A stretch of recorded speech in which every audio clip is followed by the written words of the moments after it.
ग्रामविकास मंत्री पंकजा मुंडेंच्या वैद्यनाथ बँकेच्या मॅनेजर विरोधात आता सीबीआयने गुन्हा दाखल केलाय। वैद्यनाथ सहकारी बँकेचा मॅनेजर आणि इतर दोघांविरोधात ही कारवाई करण्यात आली आहे।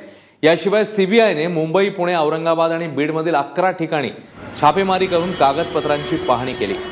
बँकेविरोधात ठोस पुरावे असल्याचा दावाही सीबीआयच्या वतीने करण्यात आला आहे। यात मुंबईतल्या एका डॉक्टराचाही समावेश आहे। ही जी 17 तारखेची आजच्या दिवसभरातली एक मोठी आणि खळबळ माजवणारी बातमी, पंकजा मुंडे यांच्या वैद्यनाथ बँकेविरोधात मोठी कारवाई बघायला मिळते। हे सगळं प्रकरण नेमकं काय आहे वैद्यनाथ बँकेचं बघूया।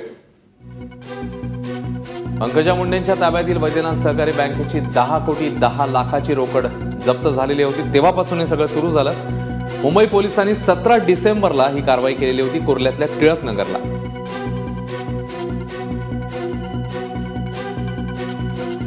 कुर्ल्यामध्ये सापडलेली रक्कम ही हिशेबी असल्याचा वैद्यनाथ बँकेने दावा केलेला होता। बँकेविरोधात ठोस पुरावे असल्याचा मात्र सीबीआयने आता दावा केलेला आणि त्याच्यामुळे एकच खळबळ माजलेली बघायला मिळते।